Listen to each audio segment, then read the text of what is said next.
hoje, um sextou muito especial. Hoje a gente vai estar conversando sobre regulação do acesso, falando um pouco sobre protocolos de acesso à atenção especializada. Vamos começar a nossa rodada de validação do nosso guia, trazendo aí a primeira especialidade, hoje com um convidado super especial. Então, é com muita animação que a gente começa esse sextou. Vamos estar juntos. Bom, vamos falar um pouquinho, gente, vamos falar um pouquinho sobre a história do nosso guia de acesso, né? Hoje é um dia assim, super importante. Vamos falar de um instrumento que a gente já vem construindo há algum tempo. E aí eu queria até começar já agradecendo ao subsecretário de Saúde, eu não sei se ele está na sala agora conosco, deixa eu dar uma olhadinha, doutor Duplá.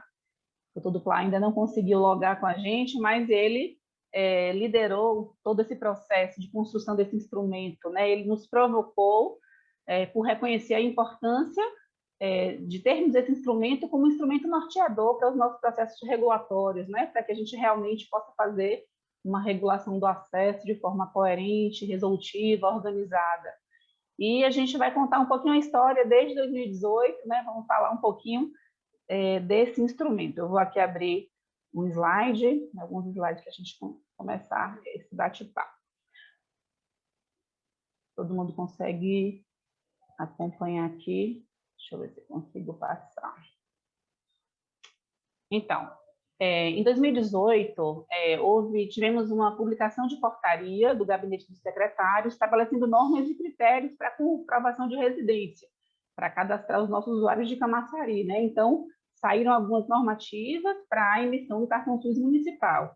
E aí a gente já começava todo o processo que ia se consolidar em 2019, quando a gente implanta a nova regulação, o projeto Nova Regulação Camaçari, onde a gente traz para o município propostas de reorganização do nosso trabalho, proposta de mudar o nosso processo de trabalho de forma a essa regulação funcionar muito melhor e atender melhor o nosso usuário. E uma das principais ações ela foi a descentralização, né? Toda a nossa proposta ela passa pelo acesso do usuário à sua unidade de saúde, né? Estar ali, conseguir regular, ter acesso à sua atenção especializada, ao seu serviço especializado, acessando o regulador próximo da sua unidade. Então, foram 43 unidades de atenção básica com regulação descentralizada, com os sistemas disponibilizados para cadastro e atendimento a todos esses nossos usuários. Aí foi a foto da apresentação que fizemos, né, para apresentar ao governo e à população o nosso projeto, divulgamos também aí nas mídias, e aqui já a foto da nossa reguladora fazendo o atendimento da nossa usuária. Aqui a gente tem alguns cards que nós utilizamos para falar sobre essa proposta, né? Quais seriam essas vantagens de mudar a forma de fazer regulação em nosso município? Então, quais as vantagens?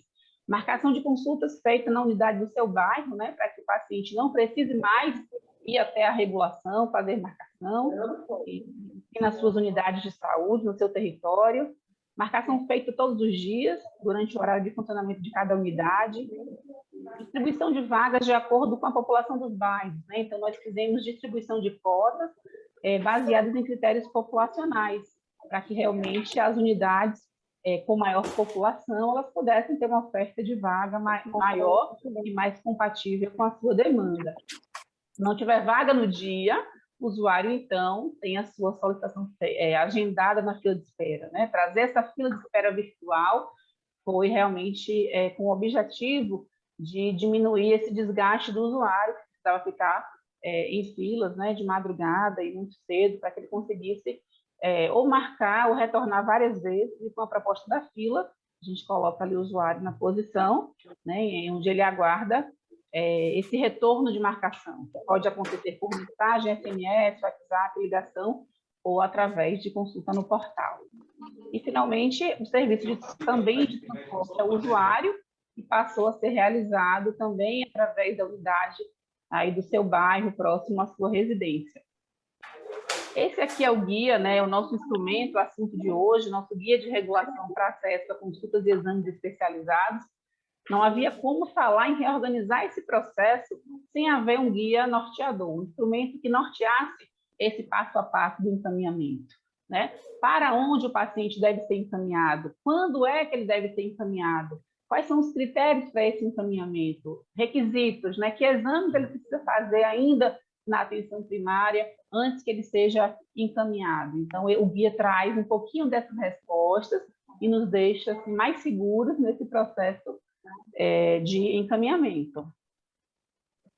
Aqui um pouquinho da nossa rede assistencial, né? Aqui no Distrito Sanitário da Sede, nós temos 22 unidades básicas de saúde, atuando com a estratégia de saúde da família, 4 UBS do modelo tradicional, uma academia da saúde, um consultório na rua, 2 policlínicas de especialidades, uma UPA pediátrica, 3 CAPs, 5 centros de referência, um centro de referência em saúde do trabalhador, uma farmácia 24 horas e um hospital geral.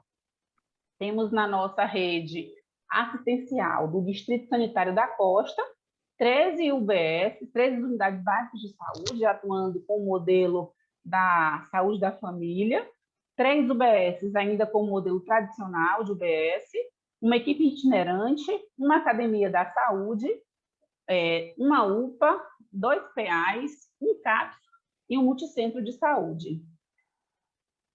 E temos todo esse elenco de especialidades, né? Aqui a gente tem nessa foto um instrumento importante, um equipamento importante, que é a nossa Policlínica Municipal, né? Que dentro da rede própria concentra essa oferta aí tão diversa de especialidades, né? Onde a gente tem um elenco bem vasto. E também temos 28 estabelecimentos de saúde privada, né? São aqueles nossos prestadores que são contratualizados ao SUS e que trazem em caráter complementar a oferta dessas especialidades. Nesse próximo slide, a gente tem aqui o retrato de quem são os solicitantes, né? Quem são esses profissionais que solicitam e que encaminham os pacientes para os nossos prestadores. Vejam que os prescritores da atenção básica, né, claro, são os principais solicitantes, logo seguidos dos médicos do HGC e dos especialistas, né? São os principais solicitantes aqui do nosso município, conforme os dados extraídos em novembro de 2019. Temos 466 solicitantes, né? Então, daí a gente já pode imaginar o porquê, né, dessa quantidade tão grande de demanda de regulação, de solicitações de atendimento que nós temos que acolher e regular. Para que a gente tem esse guia, né? Qual é esse objetivo? Então, principalmente, normatizar esse processo regulatório de consultas e exames especializados dentro de Camaçari. Usar esses recursos de forma racional, né, de acordo com as necessidades dos nossos usuários. Respeitar os princípios da equidade, para que a gente possa assegurar também a integralidade do atendimento do nosso usuário no SUS. Lembrando, importante registrar que esse guia, ele não é um protocolo de manejo clínico, é super importante dizer isto, né? Ele é um instrumento norteador do encaminhamento, né? Como a gente já falou inicialmente. Mas, claro, que nessas rodadas que teremos de bate-bola com os especialistas, né, teremos contribuições importantes também na esfera do manejo clínico. E até já conversamos, né, que a nossa proposta está aproveitando essas contribuições para a gente já pensar em oferecer um outro instrumento para os profissionais, né, daqui a algum tempo, que seria esse manual de manejo clínico na atenção especializada. Então, a gente já está aí observando possibilidades futuras de oferecer outros instrumentos. Acho que tem alguém com o microfone aberto. Já fechou. Esse guia, ele é um guia que precisa ser revisado constantemente, né? Então, a nossa assessoria técnica, o gabinete, a diretoria de regulação com a sua equipe, a cada 6 meses vai estar revisando esse instrumento, porque temos as inovações do próprio Sistema Único de Saúde, né? A evolução da medicina que precisa ser observada, o Ministério da Saúde, a CESAB, o próprio município, né, vem trazendo as portarias para também trazer novas normatizações, e isso precisa ser observado. O doutor Duplá já está conosco aqui, no nosso sextor. Já falei, doutor, aqui um pouquinho mais cedo, já agradeci, né, a importância da sua liderança nesse processo, de como o senhor veio com essa missão e esse desafio, nos apoiando e, ao mesmo tempo, nos colocando nessa missão para que de forma célere a gente pudesse dar essa devolutiva, buscar fazer esse instrumento. Então, eu sei que o senhor colocou muita energia nesse processo. Inclusive, eu estou usando aqui um slide que foi o senhor que preparou, porque o senhor participa de forma muito ativa e muito junto com a equipe, né, em cada etapa dessa. Então, quero aqui na sua presença agradecer a sua contribuição e parabenizar aí pela sua responsabilidade, seu comprometimento com a saúde de Camaçari, com o SUS, né, e essa contribuição que o senhor dá todos os dias com a construção desse protocolo e do dia a dia da regulação e de todas as áreas aí da nossa secretaria. Tá? Então, que benefícios? Tá? Continuando aí um pouquinho sobre o guia. Quais são os benefícios desse guia? Organizar essa oferta das ações e serviços de saúde, ampliando o acesso dos nossos usuários a todos os serviços, estabelecendo fluxos, né, para acesso desses usuários e o uso, como eu falei, racional dos recursos, porque a gente não tem recursos infinitos. Os recursos são finitos e, para isso, é preciso usar com racionalidade. Um diagramazinho aí mostrando que a atuação da regulação é muito mais abrangente, né, muito mais ampla do que a gente pode imaginar, com a responsabilidade imensa dentro da gestão em relação à coordenação desse processo, da própria rede, do próprio sistema de saúde como um todo, e ela está ali pautando e organizando muitas das ações para que a gente tenha uma oferta resolutiva e otimizada.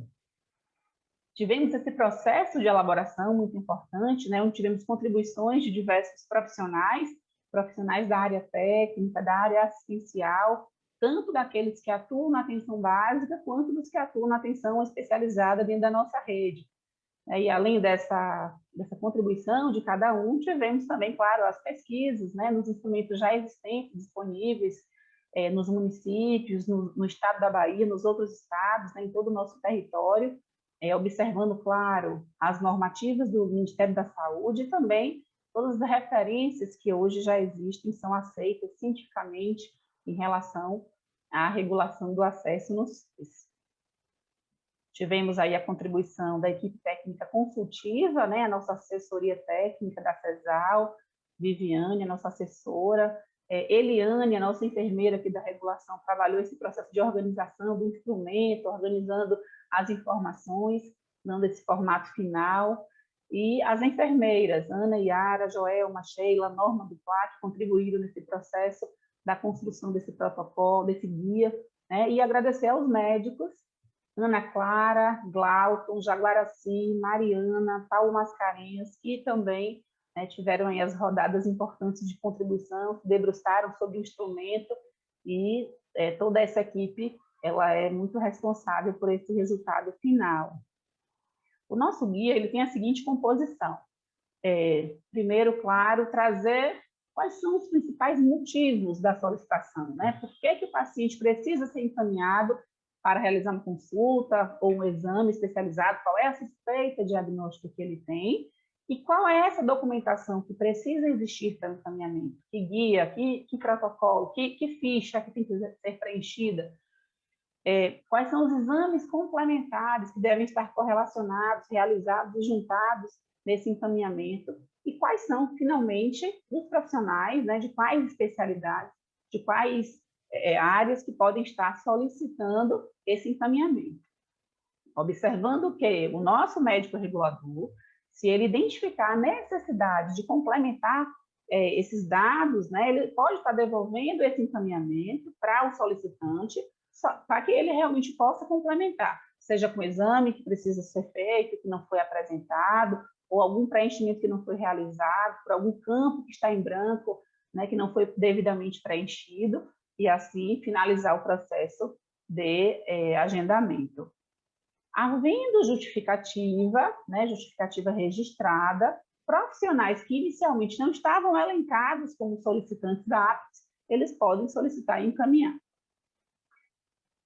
Mais alguns lembretes importantes, né, de princípios e critérios desse guia de acesso, que a atenção básica, ela não deve tratar e pedir exames que são competência da atenção especializada. Mas, por outro lado, as patologias básicas não devem ser compulsoriamente encaminhadas para atenção especializada, né? Então, buscamos encontrar aí esse equilíbrio para que realmente só se peça o que se deve pedir, né, dentro da atenção onde o paciente realmente deve estar, né, no nível de complexidade que ele precisa estar. E o profissional solicitante, quando ele solicita um exame complementar, ele deve também ser responsável pela sua interpretação. Então, se eu vou solicitar uma tomografia, uma ressonância, uma endoscopia, se eu vou solicitar um raio-x, esse exame, quando ele retorna para mim, né, para o profissional que solicitou, ele precisa ser avaliado, precisa ser analisado, para que se haja realmente a decisão terapêutica. E depois, se necessário, um encaminhamento para a especialidade. Mas cada um tem que analisar o exame que solicitou, né? A gente não pode ter aquele pensamento de que eu vou adiantar, né? Estou aqui na atenção primária, mas eu vou adiantar a vida do meu paciente já pedindo exames que o especialista deverá solicitar, para ele já chegar no especialista com esses exames prontos. Então, isso a gente tem, às vezes, a intenção de acelerar o processo, mas não é o correto, não está adequado, porque o solicitante, nesse caso, ele não iria estar analisando esses exames solicitados, nem tomando decisão terapêutica. A regulação, ela deve ser rígida, deve ser imparcial. Os profissionais que solicitam precisam ser criteriosos, éticos e econômicos. Sim, temos que falar da economicidade, né? Temos que falar que ser econômico não significa tirar do médico o seu direito de prescrever, né? Ou de decidir, mas sim provocar melhor semiologia, mais critérios, né? Inclusive para quem estiver regulando. Então, é importante pensar na questão do recurso, que é finito e que precisa ser otimizado da melhor forma. E lembrando também, todo paciente que vai para o especialista, ele tem que retornar para o solicitante. O paciente não pode passar a ser da atenção especializada, ele sempre permanecerá sendo um paciente vinculado à sua unidade básica de saúde, né? O especialista está ali mais como um interconsultor, então ele fez a avaliação, solicitou algum exame especializado, né? Ele finalizou a conduta dele terapêutica, ele vai devolver o paciente para a sua unidade básica de origem ou a outra unidade de onde tenha partido essa solicitação. Aí uma historinha rápida para poder concluir e falar sobre o que a gente trouxe aqui no guia, né? A diferença entre check-up e investigação. Check-up ou rastreamento, né? É aquela pessoa que está assintomática, mas que tem fatores de risco que são próprios da idade, do gênero, da condição familiar ou de qualquer outro fator, né, que possa fazer esse diagnóstico precoce. Então, por exemplo, as campanhas para rastreamento de câncer de colo uterino, câncer de próstata, de mama, são situações de rastreamento. Na investigação, né, se faz quando já existe algum sinal ou sintoma que a pessoa esteja apresentando para poder buscar algum sinal. E aí, quais são esses formulários? A gente tem que falar de formulário, porque são instrumentos exigidos para que o paciente consiga realmente acessar a atenção especializada. Então, a guia SUS-1, a ficha de referência e contrarreferência, a APAC, que é a autorização de procedimentos de alta complexidade, e também a requisição de mamografia, né? No caso de mamografia, a gente tem um instrumento próprio.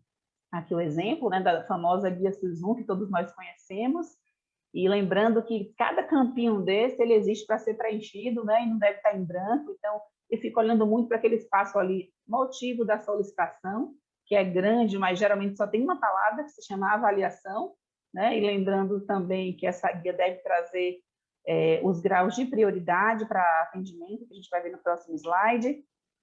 Aqui a ficha de referência e contrarreferência, porque para cada guia SUS-1, quando eu for encaminhar solicitando o serviço especializado, vou precisar preencher essa ficha de referência e contrarreferência. Com unidade de origem, qual é a unidade que eu estou referenciando, quem é o paciente, qual é o sexo, quando nasceu. E quando eu cheguei ali naquela partezinha, motivo da consulta, impressões diagnósticas, é preciso preencher, né? Existe muito esse encaminhamento de referência com campos em branco, que deixa um profissional que está recebendo essa referência sem condições de ter muita informação. Isso faz o processo realmente se tornar, comprometer o processo, na verdade. Aqui o laudo da PAC, que também precisa ser devidamente preenchido, com todos os campos, pois senão a gente não consegue fazer autorização para a conclusão da solicitação. E, finalmente, o formulário da mamografia deve ser sempre também preenchido.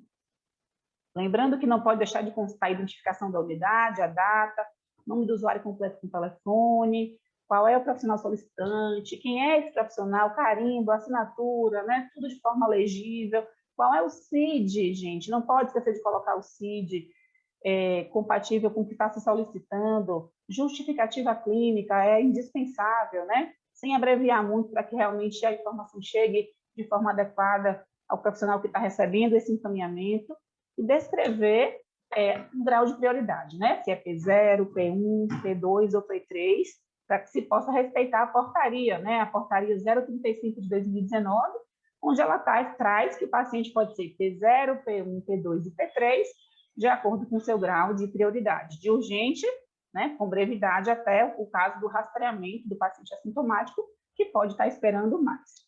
E precisamos fazer preenchimento adequado, porque se não tiver preenchimento adequado, a gente vai precisar devolver a solicitação para que seja receita, isso atrasa a vida do usuário, isso acaba, né, atrapalhando o processo e fazendo com que o paciente ele acabe caminhando muito mais tempo e atrasando o seu diagnóstico.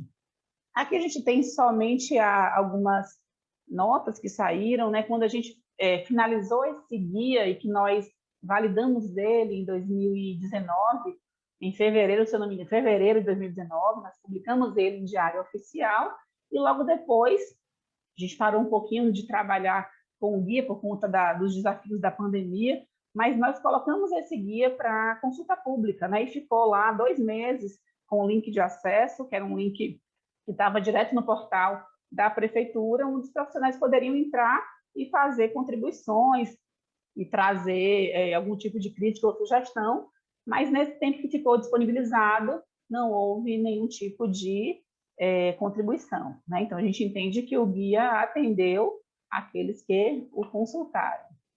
Aqui a gente tem uma historinha muito rápida, eu vou falar bem rapidinho para concluir, que é o seguinte: uma jovem de 29 anos foi na USF do seu bairro para fazer check-up. Solteira, sem parceria sexual fixa já há 1 ano, sem doenças diagnosticadas, fez o último preventivo há 3 anos. Sem história familiar importante, exame físico dentro da normalidade. O que é que o profissional solicitou? Preventivo de câncer de colo uterino, hemograma, colesterol total e frações, glicemia, triglicerídeos, ureia, creatina, TSH, T4 livre, TGO, TGP, vitamina D, pediu tudo que está aqui, né? Até ultrassom transvaginal. E estes exames, né, eles custaram ao SUS exatamente R$ 211,38, considerando a tabela do SIGTAP, que é a tabela SUS, né, com os valores tabelados pelo SUS. Geralmente, um médico de uma USF faz em torno de 400 atendimentos por mês. E se ele for pedir esses exames para pelo menos 10% das pessoas, não seria muita coisa, né? Seriam 40 pessoas, custaria cerca de R$ 8.455,20. No ano, tirando aquele mês que ele estava de férias, o custo anual seria de R$ 93.007,20. Considerando o tamanho do município de Camaçari, né, e calculando se cada um desses 122 médicos da atenção básica tivesse esse mesmo comportamento, daria ao ano R$ 13.300.029,60, né, se considerarmos que todos esses exames foram custeados, foram pagos com tabela SUS, mesmo sabendo que existe no município, por exemplo, tabela extra-SUS validada, que levaria esse valor para muito mais.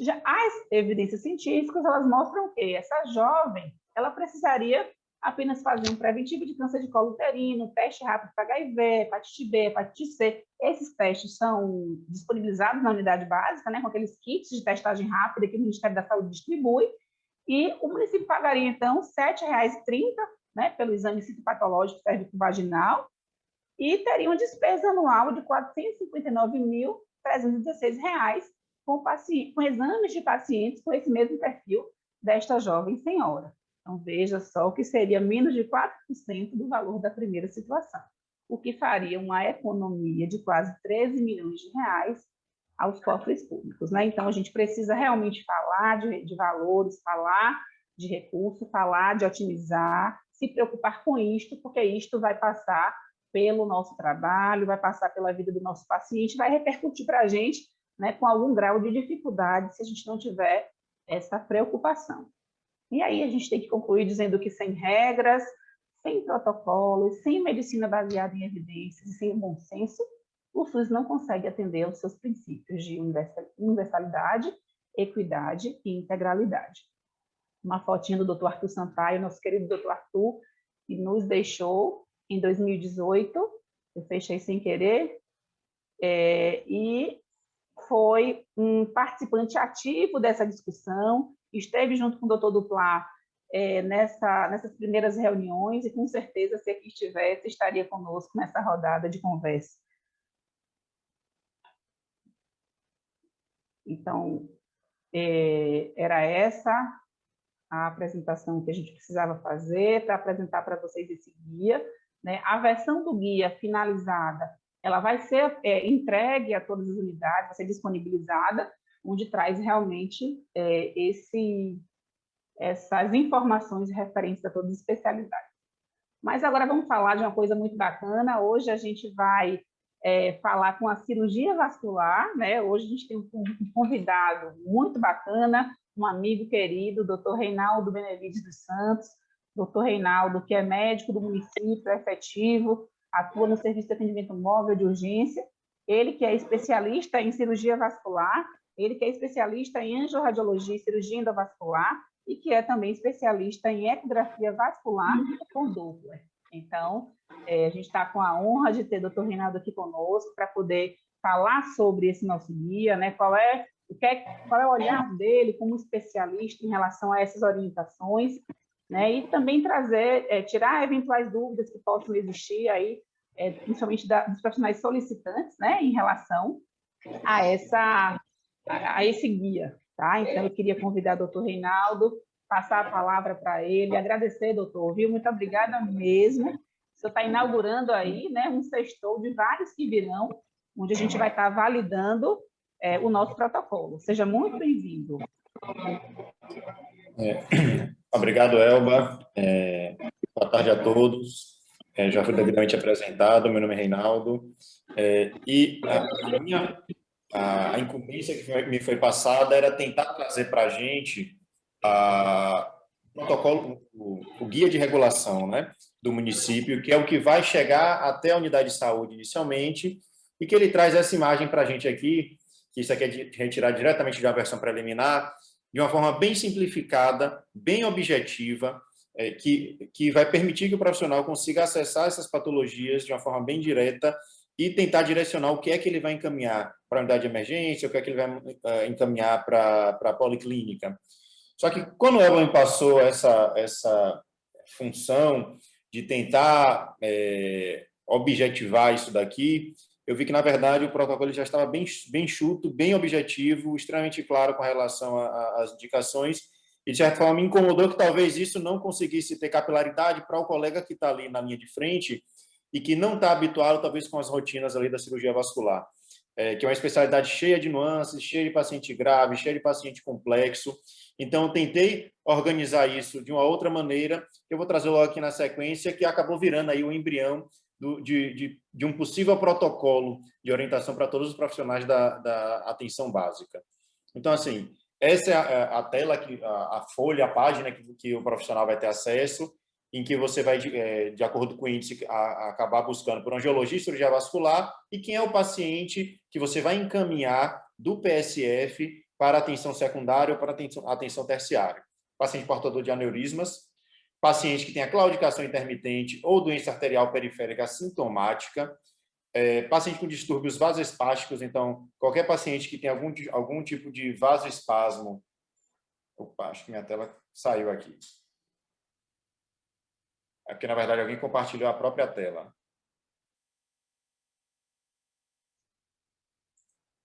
Acho que já conseguimos voltar aqui. Um grande calo que tem assim, na atenção básica, que é aquele paciente que tem uma dor na perna e que, às vezes, o próprio médico do PSF fica ali com a limitação de tentar conduzir, entender, encaminhar aquele paciente que pode ser uma dor na perna, desde uma causa vascular, uma causa ortopédica, uma causa cardíaca. paciente com úlceras, que eu acho que é outro grande calo que o médico enfrenta ali no PSF, e o paciente com pé diabético. Bom, isso aqui vai estar bem claro, o objetivo não adianta eu ler tópico por tópico. Isso aqui ainda está, até o final dessa reunião, aberto a sugestões para alterações, para a gente poder tentar deixar mais organizado, mais objetivo, ou quem está ali na linha de frente, se conseguir identificar alguma peculiaridade que tem que ser modificada, acho que é uma grande oportunidade, talvez a última agora, depois da consulta pública que ficou o guia. Para além do guia, a gente vai ter, que é o próximo passo que a gente vai trazer aqui para vocês, o embrião do nosso protocolo,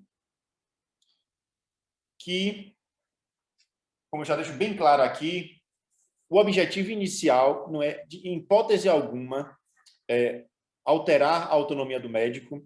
Eu acho que o médico ele tem que ter total autonomia e capacidade de discernir quem é aquele paciente que ele acaba precisando de uma atenção especializada, às vezes por alguns fatores que o fator seco, objetivo demais, pode não pegar, uma questão social, uma questão familiar, que pode acabar interferindo.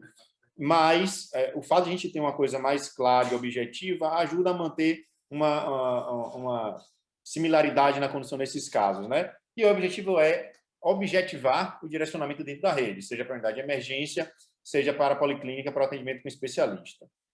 E aí eu tentei organizar isso separado por sintomas e por patologias. Em hipótese alguma, eu vou conseguir esgotar o tema cirurgia vascular. Eu acho que foi uma excelente opção de escolha, eu não vejo especialidade melhor do que essa. Sou apaixonado pela cirurgia vascular, mas vai ser impossível que a gente aqui no intervalo de 1 hora a gente consiga esgotar todas as possibilidades com relação a diagnóstico, tratamento, condução, mas se eu conseguir plantar algumas sementinhas da avaliação inicial, dos sinais de alarme, dos sinais de gravidade, acho que a gente vai ter alcançado o nosso objetivo. Para começar, eu vou começar falando sobre as lesões de membros inferiores. Talvez aí um dos grandes calos do colega que está ali no PSF. Não precisa ter um caso desse chocante, como a gente consegue ver aqui na imagem da direita, com esse linfedema grave, com ulceração. Mas eu tenho certeza que em todos os PSFs você tem aquele paciente que chega com a ferida, com a úlcera crônica de longa data, que não resolve nunca, que vai, que volta, que abre, que fecha. E, às vezes, um encaminhamento adequado desse paciente acaba conseguindo fechar aquela lesão e acrescentar muito para a qualidade de vida daquele paciente. Ou aquele paciente que chega com a ulceração, com a lesão no membro, às vezes crônica, e que agudiza e que você consegue mudar o desfecho daquele paciente, que ele pode estar no risco de perda de membro, no risco de morte, e se você conseguir identificar precocemente alguns sinais, você acaba mudando o desfecho da vida daquele paciente. Então, eu vou tentar organizar a apresentação, primeiro, com a orientação inicial de como é que a gente organizaria o exame físico do paciente vascular, quais os tipos de úlceras que a gente tem, e vou tentar apresentar com vida real, total vida real, casos reais, 95% das imagens que a gente vai apresentar, e que são casos com certeza que aparecem também no consultório. Então, pronto. Não é querendo ensinar medicina a ninguém, mas perguntar para o paciente, doutor, eu tenho essa ferida daqui, há quanto tempo surgiu? Isso é extremamente importante. Se é uma ferida que tem ali 1 ano, 2 anos, 6 meses, isso denota para a gente, teoricamente, uma gravidade menor. Mas se aquele paciente tem uma lesão que surgiu há 2, 3, 4, 5 dias, isso já acende o sinal de alerta para o médico que aquilo ali possa ser uma coisa que necessite de uma intervenção mais precoce. Esse paciente tem alguma comorbidade, é diabético, tem os níveis de colesterol muito elevados, é um paciente obeso, é um paciente que tem uma história de linfedema na família. Esse paciente já fez alguma cirurgia prévia, às vezes algumas cirurgias ortopédicas vão estar relacionadas a algumas alterações dessas lesões de membros inferiores. O aspecto daquela lesão é extremamente importante. Então, paciente que chega na unidade com curativo, o curativo é para ser aberto, para ser avaliado, porque a cor da lesão importa, o tamanho da lesão importa, as bordas, o aspecto, o fundo daquela lesão, se tem sujidade, se tem fibrina. E, às vezes, mesmo você não sendo especialista, algumas alterações são extremamente grosseiras e que você consegue identificar, e ainda que você não sabe dizer o que é, poxa, Reinaldo, não sei te dizer se isso é uma úlcera arterial, se é uma úlcera venosa, mas que está um negócio horroroso aqui, que esse paciente precisa de um apoio a mais, sim. Mas isso você só vai descobrir se aquele curativo for aberto, se for examinado.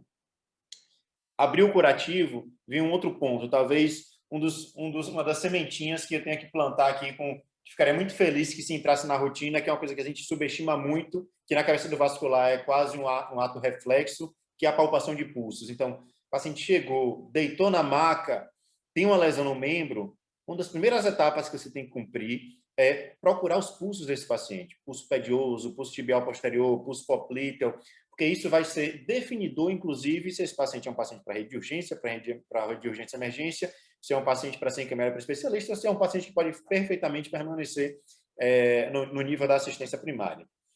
Observar se esse paciente tem algum grau de alguma deformidade ortopédica, alguma anquilose de tornozelo, porque tudo isso também vai fazer com que a gente caminhe para algum tipo de suspeita diagnóstica.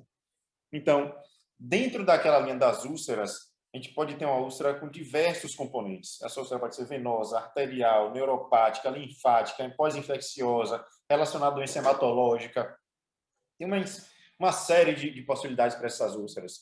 E o que é mais interessante e que demanda atenção é que não necessariamente esses fatores eles são excludentes. Na maioria das vezes, pelo contrário, eles podem vir em conjunto. Nada impede o paciente ter uma úlcera venosa com componente arterial e com componente neuropático, desde que ele tenha algum grau de obstrução arterial e ele seja diabético. Óbvio que torna a condução desse caso muito mais complexa e aí reforça ainda mais quando você fizer sua guia de encaminhamento com priorização, quando você mandar esse paciente para avaliação com o especialista, dizer, olha, estou com um paciente de 60 anos, extremamente complexo, com úlcera complexa em membro, com suspeita de componente arterial, venoso e neuropático, com dificuldade de cicatrização. Pronto, isso para mim é mais do que suficiente para entender que esse paciente vai precisar de um acompanhamento especializado em conjunto com a atenção básica. Então vamos lá, começando aqui a parte de vida real. Uma úlcera venosa. Por que é importante a gente ir identificando os tipos de úlcera? Porque, por exemplo, uma úlcera venosa, geralmente, a menos que ela tenha alguma complicação infecciosa associada, não é uma úlcera que você precise mandar esse paciente para a UPA para atendimento. Não é um paciente que ele precise sair com priorização total de um atendimento amarelo para um atendimento com especialista. Mas, como é que é o aspecto dessa úlcera venosa para já ficar na mente? Geralmente é uma úlcera que tem um fundo vermelho, granulado, bonitinho, vermelho vivo, a menos que ele tenha alguma sujidade, aquela úlcera mal cuidada, o paciente não cuida direito, mas que se você cuidadosamente limpar com sorinho, com H, você vai ver que aquele leite é completamente granulado, as bordinhas, geralmente, elas estão no mesmo nível da ferida. E você vai prestar atenção em outras coisas no nível desse paciente.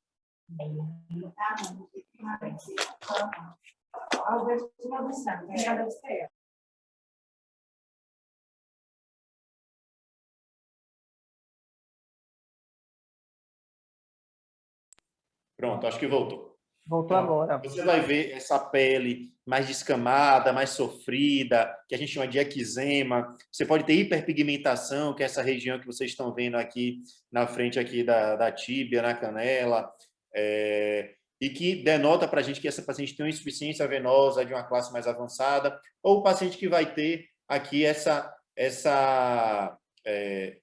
quadro de dermatoesclerose, né? Essa pele espessada, que você tenta pinçar com o dedo e você não consegue pegar essa pele. Então, isso aqui chama lipodermatoesclerose. Então, esse é o componente, é o padrão habitual de uma úlcera venosa. E que se você consegue identificar e caracterizar ela como uma úlcera estritamente venosa, você vem aqui, palpa o pulso pedioso dessa paciente, e você define que é uma úlcera estritamente venosa, isso demanda uma gravidade um pouco menor, digamos assim.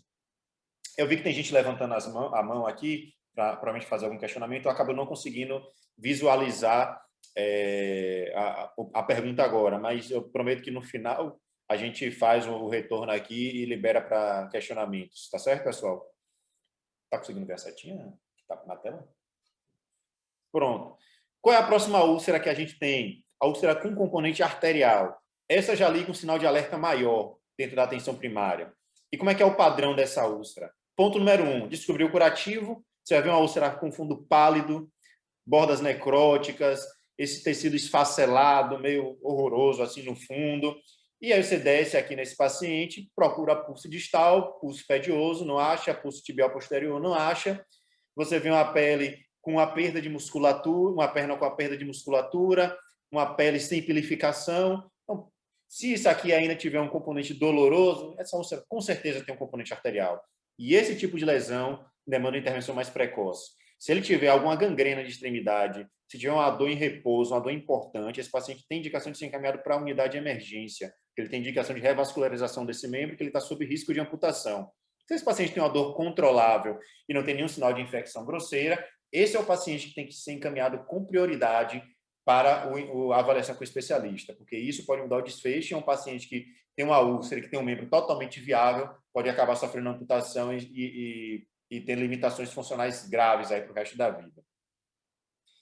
Próxima úlcera que a gente tem, eu aposto que é uma úlcera extremamente comum na atenção básica, ainda mais em nossa rede, que nossos pacientes acabam não se cuidando tão bem com relação aos cuidados com os pés, cuidado com as patologias de base, mesmo com toda a orientação, a gente tem a questão cultural que pesa muito nisso daí também, que é a úlcera neuropática.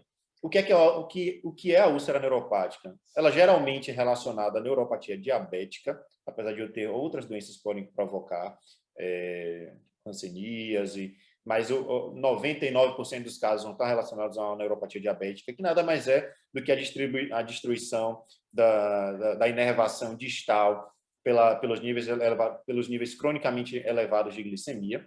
E esse paciente tem uma perda importantíssima, às vezes quase total, da sensibilidade dos pés.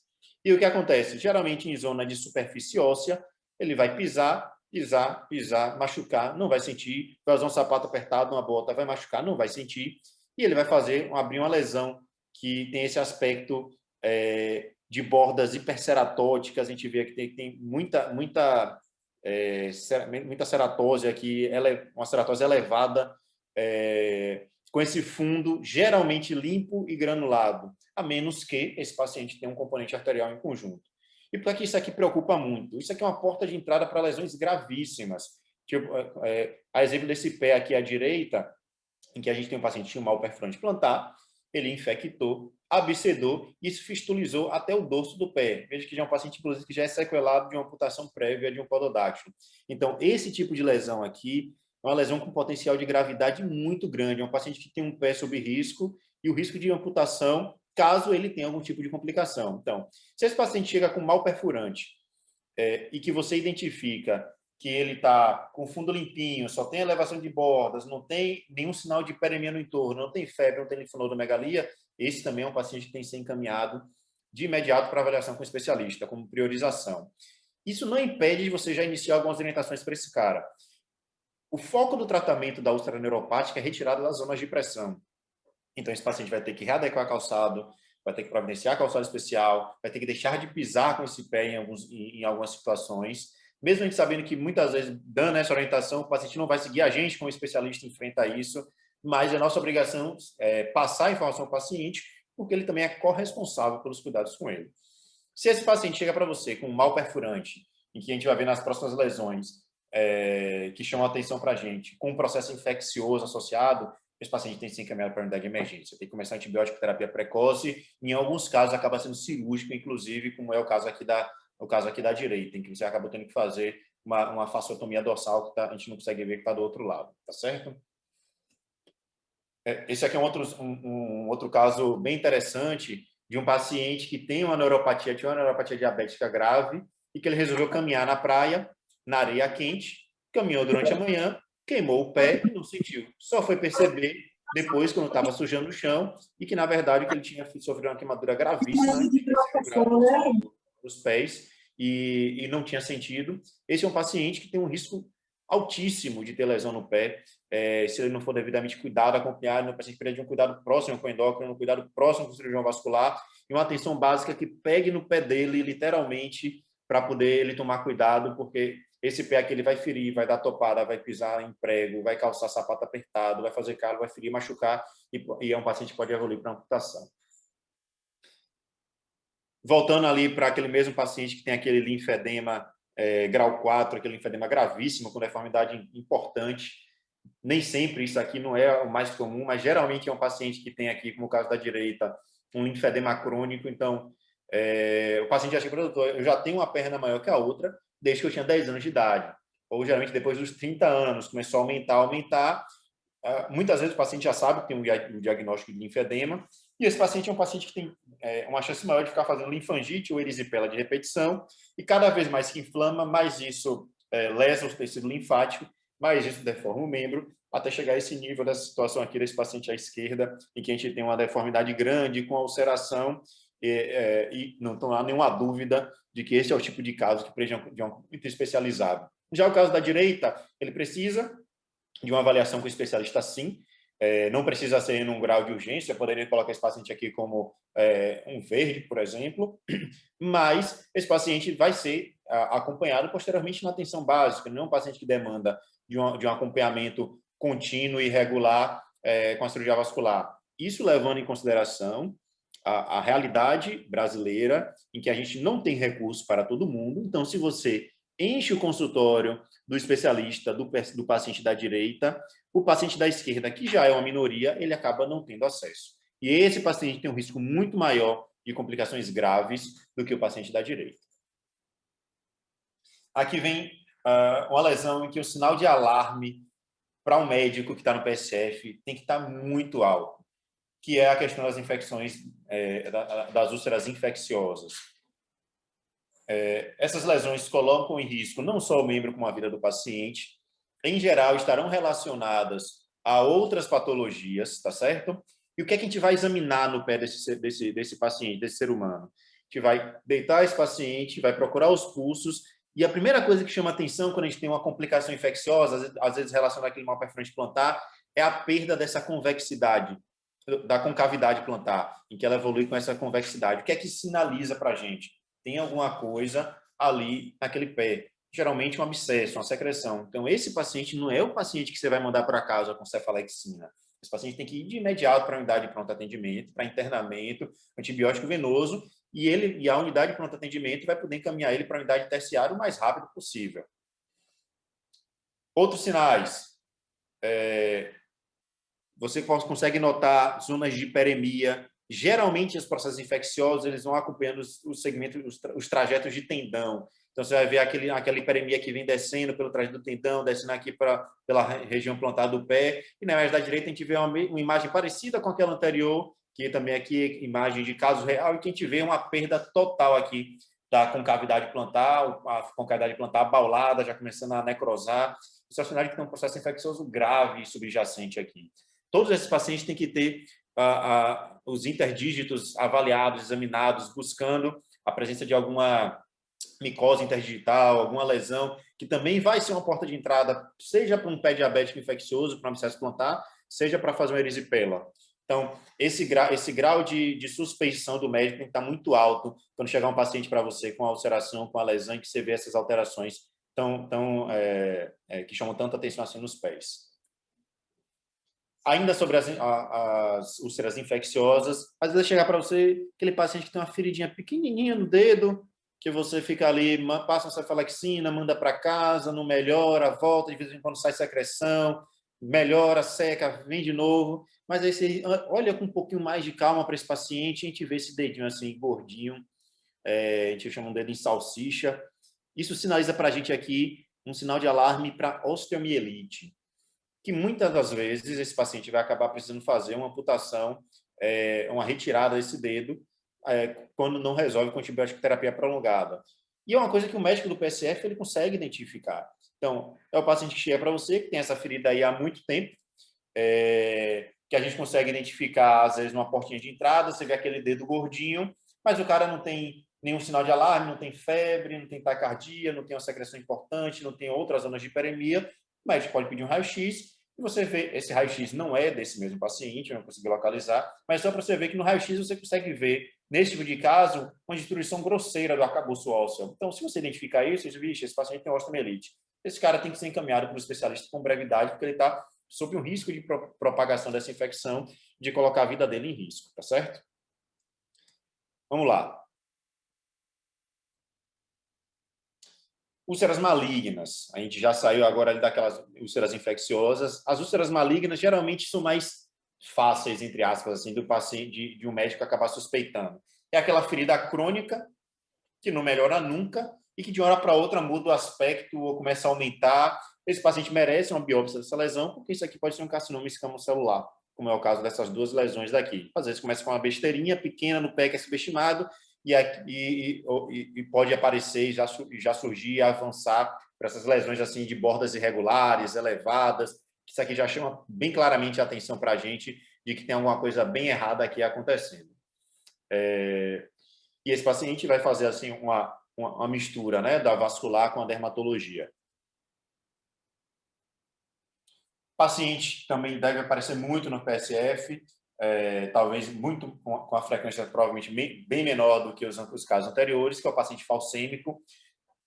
Esse é mais fácil de identificar. O cara geralmente já chega para você dizendo que ele tem anemia falciforme, aquele jovem, negro, magrinho, que tem uma ferida na perna. Como é que é o aspecto dessa ferida para a gente suspeitar de que ela está realmente relacionada à anemia falciforme? Geralmente, será bem avantajada, com fundo vermelho e muito exudativa. Geralmente fica aquela úlcera que fica melando o curativo, deixando o curativo bem úmido. E esse paciente demanda de acompanhamento especializado lá com a hematologista em conjunto com a cirurgia vascular. Úlceras pós-infecciosas. Bom, isso aqui é um caso real também de pandemia. Esse senhor, ele ficou em casa um mês com medo de sair de casa. Você percebe que ele já tem alterações na perna esquerda, ele já tem a lipodermatosclerose, aquela pele espessada. Se você tentar pinçar, você não vai conseguir. Já tem essa hipercromia também, que é característica aí do linfedema, da insuficiência venosa crônica.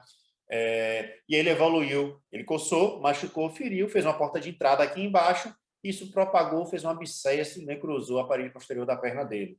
Então, esse tipo de lesão também não pode, a gente não pode comer mosca desse tipo de lesão na atenção básica, que esse paciente, mesmo sendo orientado, mesmo tendo plano de saúde, ficou em casa com medo. Imagina o paciente acaba não tendo acesso à rede, esse paciente acabou tendo que fazer uma cirurgia ampla, debridamento, curativo a vácuo, mas acabou ficando bem. Mas se esse paciente já tem uma história ali de uma doença de base, um linfedema, fez uma erisipela e aparece com uma ferida de que você tem dificuldade de resolução, esse paciente tem que ser encaminhado também para o especialista.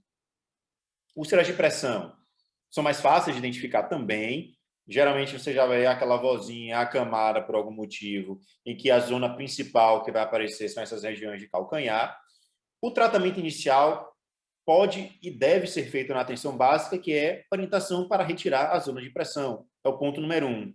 Óbvio que se o paciente tiver uma úlcera assim bonitinha, granulada, vermelhinha, com pulsos palpáveis, o próprio PSF consegue resolver com cuidado de curativo, cuidado local, retirar a zona de pressão. Mas se junto com isso você examina, vai na casa fazer a visita domiciliar, aquele paciente, e você identifica, além da úlcerazinha pálida, dolorosa no calcanhar, ele não tem pulsos distais, esse paciente está sob risco de perda de membro e merece uma avaliação com um especialista também.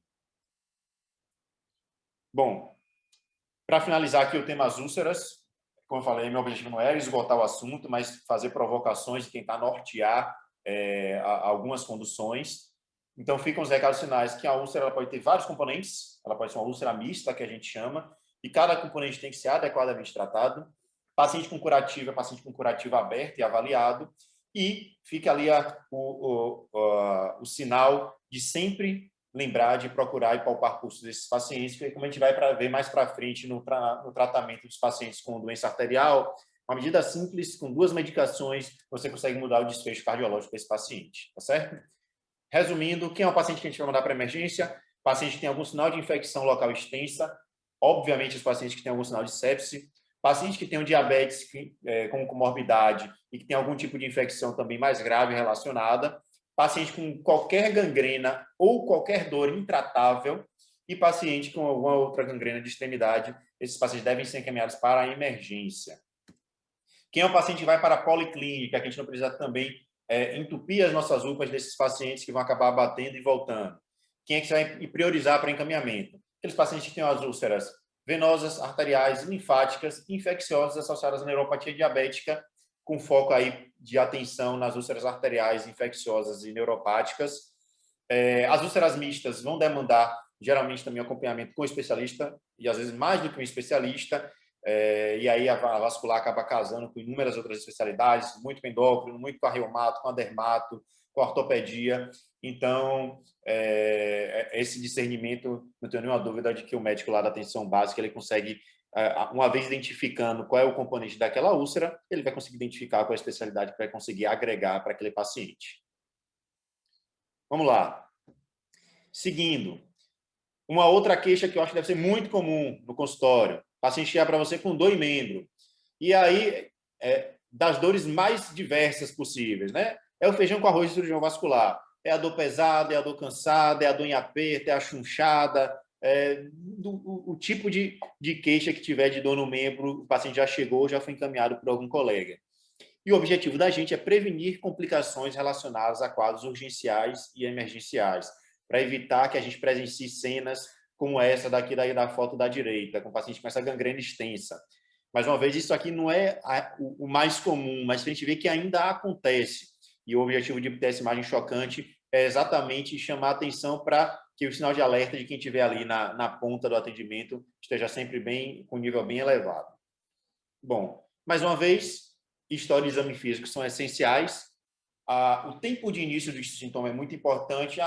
É uma senhora de 50 anos, obesa, que tem uma dor com peso e cansaço na perna. É diferente de uma paciente de 35 anos que acordou com a dor intensa no membro, com um membro maior que o outro. A condução e a visualização desses pacientes são completamente diferentes. A presença de comorbidades, se é diabética, se é hipertensa, se é tabagista, se esse paciente já tinha algum sinal de claudicação prévia. E, mais uma vez, a palpação de pulsos se faz extremamente importante, porque a ausência de pulsos relacionados a um quadro de dor aguda pode caracterizar um quadro de oclusão arterial aguda, que é um quadro extremamente grave na cirurgia vascular, colocando em risco a vida do paciente e principalmente o risco de perda de membro. Então, vamos lá. De novo, voltando aqui para casos de vida real.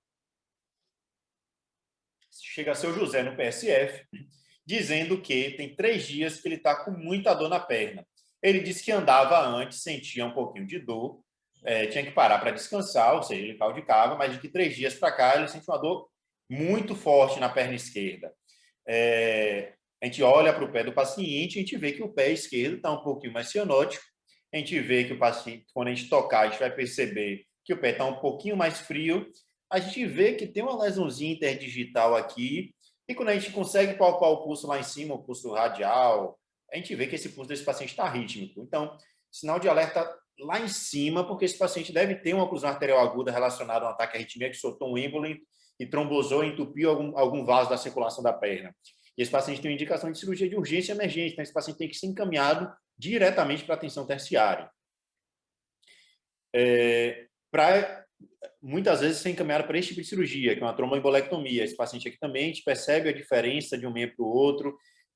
Você vê que não tem um grau de edema importante, mas tem uma cianose, um reticular aqui, um livedo que chama a atenção. Se tocasse aqui, veria que a perna de cá está fria da coxa para baixo, e esse paciente vai operado na urgência com a retirada, com a tromboembolectomia e restabelecimento do fluxo. E aí vem dois grandes diagnósticos diferenciais, que na cabeça do vascular pode parecer bem óbvio, mas eu respeito totalmente, porque eu trabalhei algum tempo na porta de urgência e emergência, e não é incomum ter esse tipo de confusão, que é a oclusão arterial aguda com trombose venosa profunda. Felizmente, os 2 casos merecem encaminhamento para a unidade de urgência e emergência, mas são casos com condução completamente distintas. Enquanto no quadro da oclusão arterial aguda, você vai ter uma diferença de temperatura importante, com a frialdade em um membro, com cianose associada, com dor em repouso. No quadro de uma TVP, você vai ter um aumento de volume de membros, vai ter uma simetria dos membros. Geralmente, você vai ter os pulsos palpáveis, e a menos que tenha alguma complicação da TVP, você não vai ter sinais de isquemia, como a gente vê na oclusão arterial aguda. Ainda sobre dor em membro, ficar atento com os casos de erisipela. Então, o paciente chegou para você com essa lesão, parecendo uma cianose, que na verdade é um processo infeccioso, um eritema bem delimitado, que pode ter ou não flicteno associado, com a dor no membro, um aumento de diâmetro, com febre, aumento de linfonodo, esse paciente pode estar com quadro de erisipela, e o tratamento, se for uma erisipela leve, pode ser feito domiciliar a nível de PSF. Então, o cara que chega ali que tem uma dorzinha, você sente a perna um pouco mais quente, vê um vermelhão subindo, você pode tratar esse paciente a nível domiciliar, com a cefalexina, com a penicilina, mas esse paciente tem uma linfangite bolhosa, ou tem uma linfangite necrohemorrágica, esse paciente tem que ser encaminhado para internamento e antibiótico venoso. Todos esses pacientes têm que ter os interdígitos avaliados, que quase sempre você vai achar uma lesãozinha interdigital que é a precursora dessa lesão mais grave. Ainda sobre dor em membro, atenção com sintomas de pacientes que são claudicantes, que têm claudicação intermitente. Esse paciente merece um tratamento clínico otimizado para a doença arterial e merece um encaminhamento para o especialista, mas ele não precisa ser encaminhado para a UPA para poder fazer essa avaliação, porque ele tem uma dor na perna. A menos que essa dor na perna seja de início súbito, com aquelas outras características de frialdade, cianose, que a gente tinha falado anteriormente, tá certo? Então, resumindo, dor na perna, no consultório, quem é o paciente que a gente vai mandar direto para a emergência? Paciente que tem a síndrome de oclusão arterial aguda. Esse paciente é o paciente número 1 de foco para você identificar. Toda vez que chegar um paciente com dor na perna, a preocupação número 1 é afastar aquele quadro mais grave que seria a oclusão arterial aguda. Aquele paciente que tem uma dor em repouso ou alguma gangrena também deve ser encaminhado, se mistura muito com aquela questão das úlceras, ou aquele paciente que tem um processo infeccioso grave, como a gente mostrou, de uma erisipela necrohemorrágica ou bolhosa, tá certo? Que é um paciente que a gente vai mandar para o especialista na policlínica, paciente com claudicação intermitente, e aí vem o ponto número 1, a identificação de um paciente com ausência ou diminuição de pulsos e claudicante não deve atrasar o início do tratamento clínico, que é o uso de um do AS e de alguma estatina, desde que não tenha nenhuma contraindicação para uso, obviamente. Por que é que são tão importantes? Eles têm um efeito significativo na redução de risco cardiovascular. Então, esse paciente vai infartar menos, vai ter menos AVC, vai ter menos complicações relacionadas à isquemia de membro. Quem é o outro paciente que tem dor em membro que vai ser encaminhado para o especialista? Aquele paciente que tem aquela sensação de peso, dor, cansaço, você vê algumas varizes no membro, você já tentou orientar, o cara já está fazendo atividade física, já perdeu um pouquinho de peso, você conseguiu convencê-lo a comprar uma meio começar a terapia compressiva, mas que você não consegue avançar com relação a melhorar a clínica. Esse paciente merece uma avaliação, sim, para com o especialista, nem que ele faça uma referência contra a referência, mas esse paciente merece sim, uma avaliação especializada. E atenção também, óbvio, com motivos não vasculares. Nem toda dor no membro tem relação com circulação. Então, geralmente, muitos casos, geralmente não, mas muitos casos, você vai identificar que aquela dor que o paciente refere, na verdade, é uma dor relacionada a uma deformidade em quadril, uma artrose em joelho, uma artrose em tornozelo, e que pode manifestar como sintoma de dor em membro, que não é claudicação, que não é oclusão arterial aguda, é uma alteração ortopédica, e isso deve ser encaminhado para o especialista de fato. Vamos lá. Tromboembolismo venoso. Geralmente, o nível de suspeição para TVP é até alto no contexto clínico, né? O objetivo da gente é preservar aí, o paciente prevenindo complicações relacionadas, né? Que seria a embolia pulmonar. Nessa imagem, a gente vê aqui um Doppler de um trombinho flutuante aqui, doidinho, parecendo um dedinho chamando, doidinho para se soltar e parar no pulmão. E a imagem da direita, a gente vê aquela mesma imagem de uma paciente com uma TVP ilíaco-femoral extensa. Esse é o perfil de paciente que vai se beneficiar de encaminhamento para internamento inicialmente. Mas quem é um paciente que a gente vai encaminhar para urgência e emergência? Opa, desculpa, antes de chegar lá. Ponto número 1, ponto de discordância, né? Que já tem, provavelmente também aqui já teve alguma rusga aí nos PSFs. Paciente que está fazendo tratamento de TVP, com ajuste de RNI ou de dose anticoagulante, ele não precisa estar na mão do cirurgião vascular para poder fazer esse controle de RNI. Isso pode ser feito perfeitamente na atenção básica. Você tira esse paciente, que é uma demanda relativamente alta do especialista, e abre esse espaço para essas outras tantas demandas que a gente está discutindo aqui no momento. Não estou aqui para ensinar medicina para ninguém, mas hoje você tem aí aplicativo, celular, Google, em que você consegue usar scores de suspeição para TVP e para TEP. Esse é o score de Wells, um dos mais famosos, é excelente, eu uso muito ele, principalmente quando chega paciente na porta para avaliação, no consultório, e que você leva em consideração vários fatores, você vai pontuando, e de acordo com a pontuação, você diz se esse paciente tem uma TVP provável ou pouco provável. Paciente com TVP provável, o tratamento deve ser iniciado de imediato. Então, o fato de não ter o Doppler não significa dizer que você não deve iniciar o tratamento deve ser iniciado independente disso. Então, mas nesse contexto, aí eu tiro um pouquinho a pressão em cima do PSF. Não tem como o colega ficar na porta do PSF com a suspeita de uma TVP, prescrevendo o anticoagulante com um pedido de Doppler que a gente não sabe quando é que ele vai fazer. Então, tudo bem, esse paciente merece sim uma avaliação na urgência e emergência, a menos que você consiga dialogar com o paciente e que você veja que ele tem discernimento de entender que ele precisa daquele exame para logo, para hoje, para amanhã, para você poder passar um anticoagulante, ele fica devidamente protegido, e se o exame vier negativo, você pode sim suspender. E, obviamente, o paciente com suspeita de embolia pulmonar, o lugar dele é na unidade de emergência. Quem é que vai mandar para a policlínica? Paciente que fez TVP, aquela TVP extensa, aquela trombose extensa lá que a gente viu ilíaco femoral, que está usando anticoagulante, que evolui com a síndrome pós-trombótica, até ficar com aquela perna cronicamente maior que a outra, com sintoma persistente, reclama que a perna dói, que a perna pesa, começou a abrir ferida, começou a perna a escurecer, tentou-se um tratamento clínico também, orientando a atividade física, controle de peso, uso do anticoagulante, uso de terapia compressiva, e esse paciente não sai do lugar, esse cara tem que estar na mão do especialista sim, porque a síndrome pós-trombótica pode ser realmente extremamente difícil de lidar. E o paciente que teve uma trombose idiopática, ou seja, é uma mulher jovem que não usa anticoncepcional, que não fez cirurgia recente, que não teve mobilização, e do nada ela faz uma TVP. Esse paciente merece passar por um especialista para a gente identificar se esse paciente ele tem algum outro fator de risco que predispõe a essa paciente a ter outras tromboses e colocar ela sob risco de outras complicações graves. Voltando agora para um tema que a gente meio que já misturou aqui, já pincelou, né? Mas só para falar dela em separado, dada a sua importância, que é muito comum de o pessoal passar desapercebido e subestimar esse tipo de lesão. Reinaldo, mas é só um dedinho necrótico. Esse dedinho necrótico pode significar uma amputação a nível de coxa do paciente, se esse paciente não tiver pulsos poplíteos e distais palpáveis. Então, e é o tipo de paciente que não há discussão, vai encaminhar esse paciente para a unidade de pronto atendimento. Mas, Reinaldo, esse paciente a gente manda para a UPA, bate e volta. Está errado.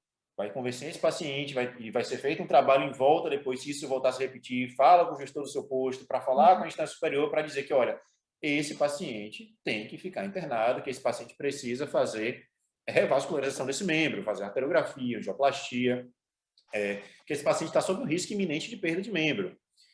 Bom, qual é o grande trunfo da doença arterial periférica e que a atenção básica no papel é essencial? O diagnóstico é clínico, gente. Então, se o paciente chega para você de 50 a 60 anos, tem qualquer fator de risco e tem ausência ou diminuição de pulsos, esse paciente tem uma doença arterial periférica. E o simples ato de você iniciar um AS e uma simvastatina para esse paciente, você altera o desfecho clínico dele. Então, bateu na UPA e voltou, bateu no especialista e voltou. A sua parte você conseguiu fazer, de certa forma, que foi você dar àquele paciente a possibilidade de ele ter uma sobrevida maior, com 2 simples comprimidos. Então, daí é importante eu ter colocado ela em separado, para deixar esse outro recado também, de que isso não deve atrasar o início do tratamento clínico.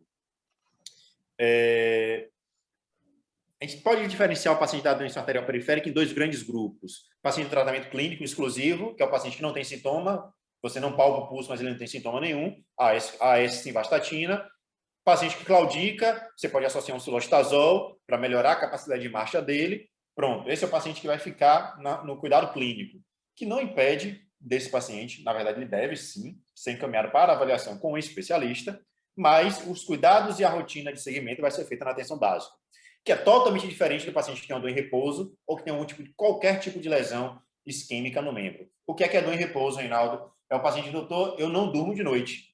Eu acordo, fico a noite inteira me remexendo porque eu sinto dor na perna. Eu estou dormindo com a perna pendente na cama porque é o único jeito de conseguir algum grau de alívio. Esse paciente tem o que a gente chama de dor em repouso e esse paciente tem prioridade máxima para encaminhamento para a rede de urgência e emergência. AS estatina.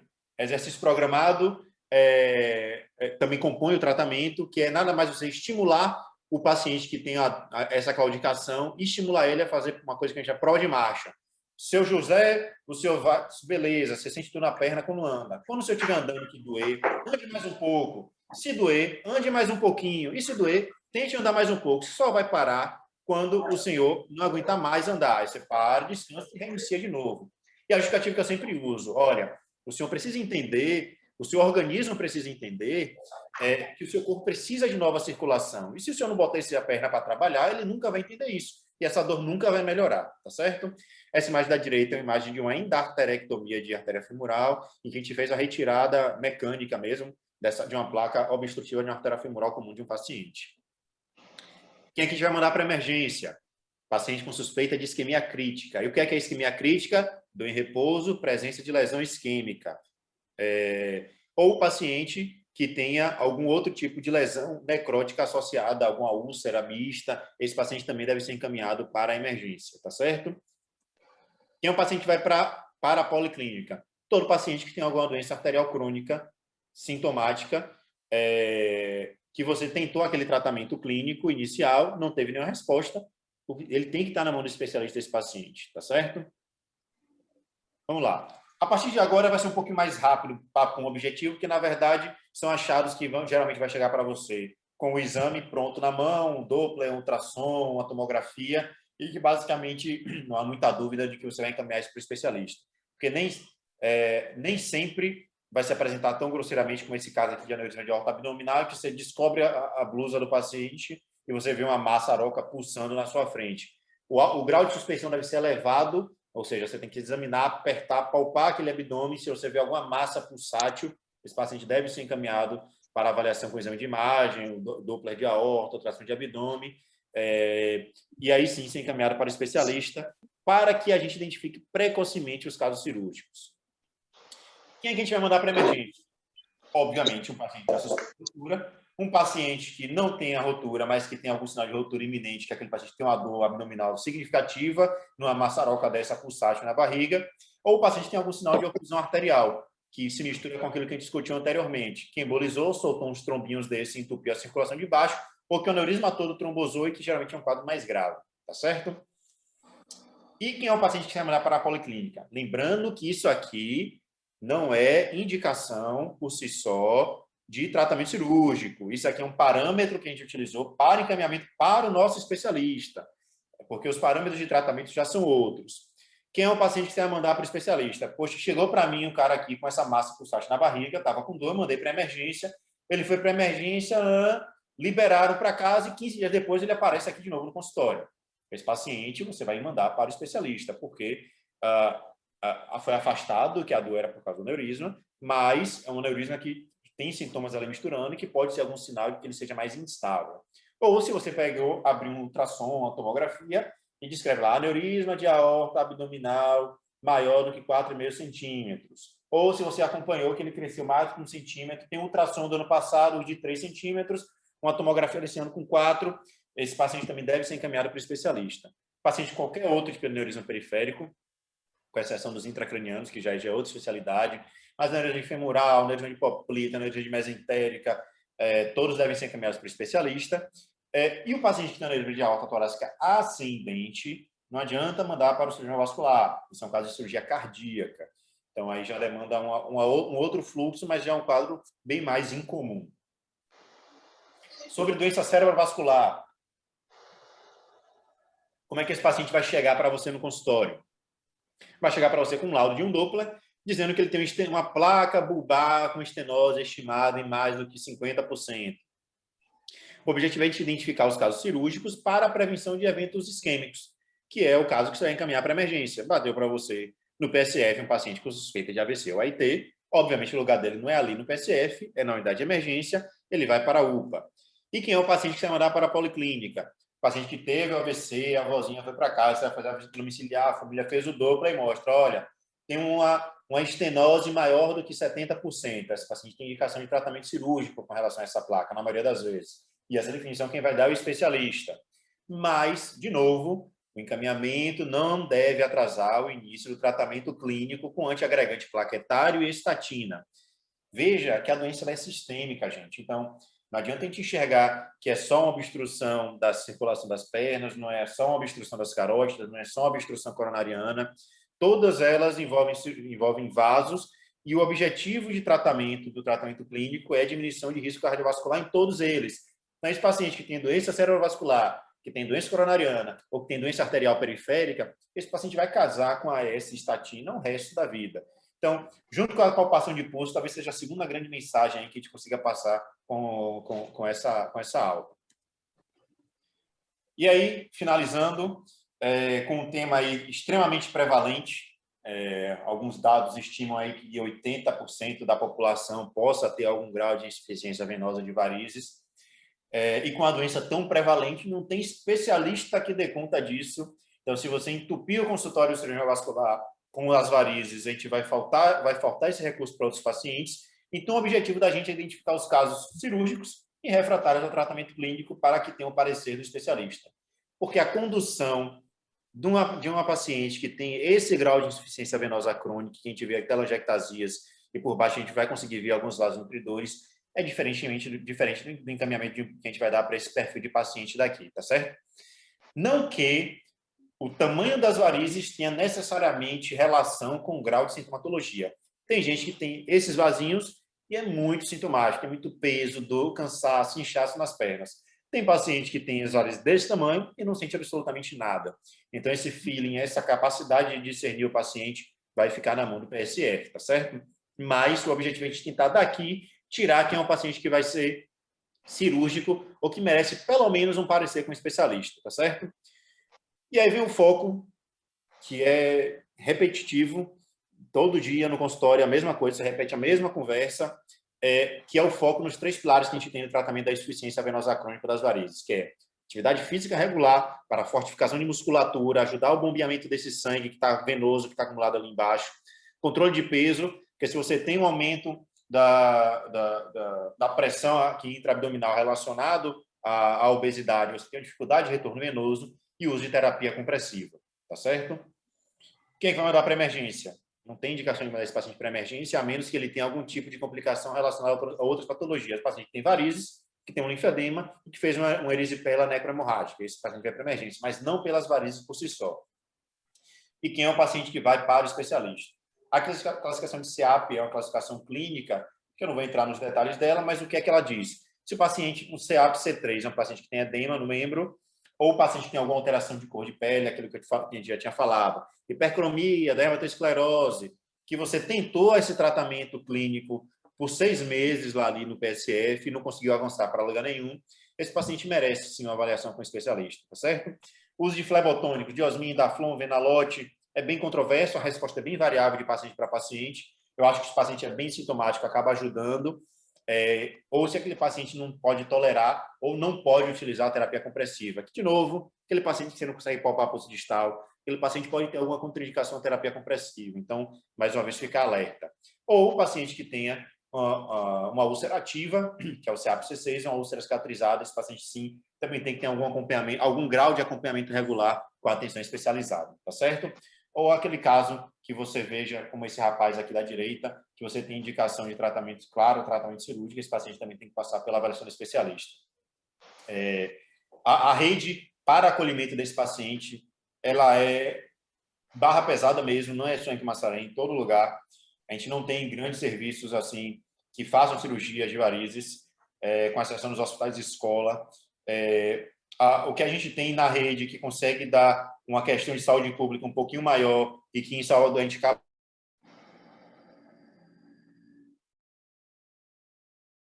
mas tem em alguns locais, esses casos de uma dada a prevalência da doença, não consegue dar conta. Tá certo, pessoal? É isso. Obrigado. Espero que tenha conseguido passar uma boa mensagem para vocês.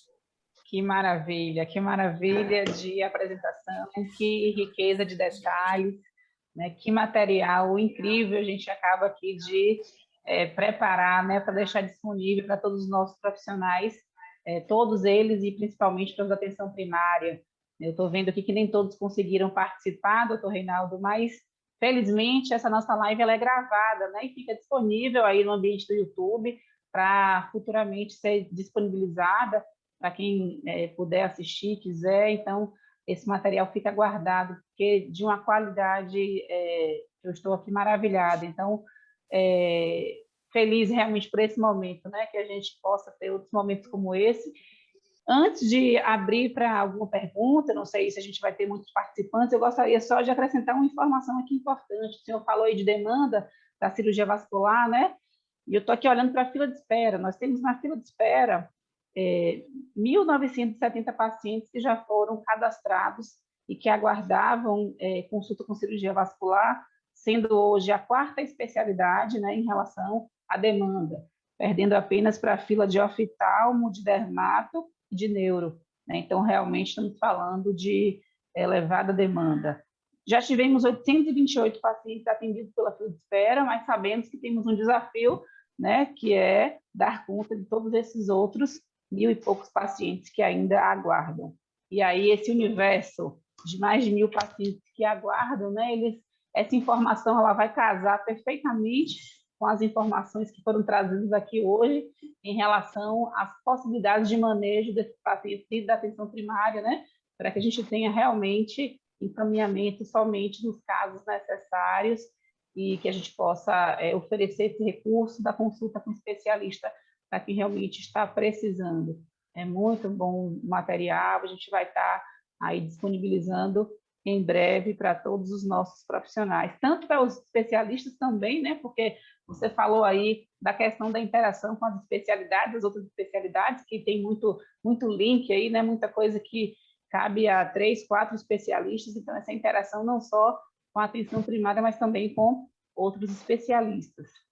E isso reforça a importância da atenção primária, na verdade, porque quando você tem um paciente que não tem dono, entre aspas, que está na mão de vários especialistas, e aí você faz uma meia-culpa com relação a isso, é importante que tenha alguém que consiga centralizar essas informações para poder orientar e dar a adequada condução para o paciente. É isso, né? Porque esse paciente ele vai para o especialista, mas em algum momento ele vai retornar, né? Então, o profissional da atenção primária ter esse domínio, ter essa segurança, né? Essa condição de estar assistindo esse paciente que vai ter uma assistência aí de longo tempo, né? De todo o tempo. Então, é super importante. Isso valida aqui a importância de a gente fazer momentos como esse. Estou aqui vendo, não estou vendo nenhuma pergunta no chat. Mais cedo tinha alguém levantando mão, mas não está mais aqui agora. Deixa eu ver se tem alguém aqui querendo. Está aberto para perguntas, pessoal, quem quiser fazer. Passar aí algum caso que vocês tenham aí na linha de frente, que às vezes quem está na parte ali científica, administrativa, o gestor acaba não sentindo. Era importante, porque isso aí pode ajudar, inclusive, a otimizar e melhorar o material que o pessoal está querendo preparar para vocês. Achei muito interessante as fotos que você trouxe, né? A foto, ela traz para a gente uma clareza do caso e a gente consegue ter aquela memória muito precisa, né, do sinal e sintoma que a gente está observando. Foi bacana essa sua sistematização da sua apresentação, que realmente ajudou. O doutor Duplá está aí pedindo a fala. Doutor, fique à vontade, pode falar.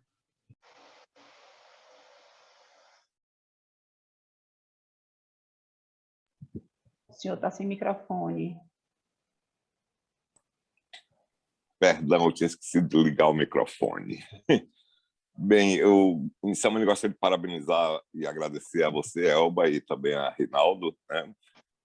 A sua apresentação, Elba, é primordial para que a gente percebe a importância desse guia de acesso às consultas e aos procedimentos das especialidades, principalmente quando agora, após a fala de Reinaldo, você cita a fila de espera da cirurgia vascular. Né? Isso aí demonstra o quanto que dessas 1.000 e tantas pessoas que estão nessa fila, que com certeza elas não vão ter a necessidade efetiva de passar por uma consulta, uma avaliação de um especialista.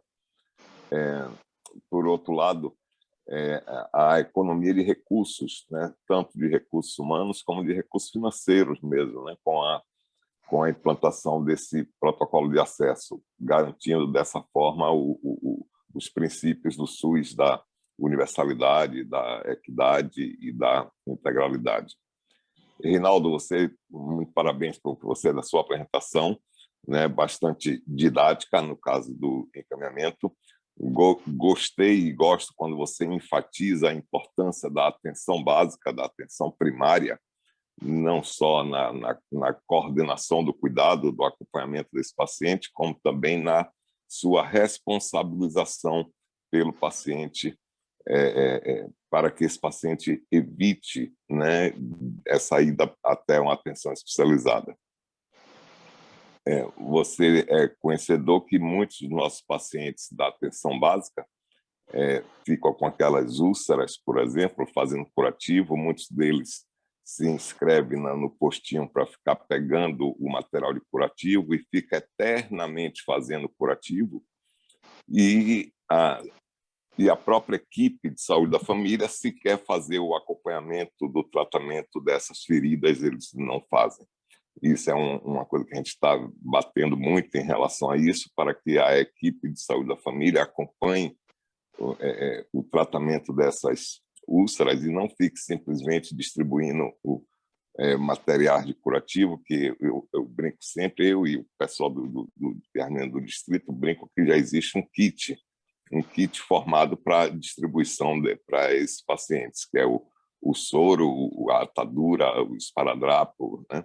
E se quer ter uma avaliação de um profissional. E hoje que está uma coisa até bastante prática, que como os celulares hoje são lotados de câmaras fotográficas, né, poderia fazer esse acompanhamento até à distância, né, antes de dispensar esse material de curativo.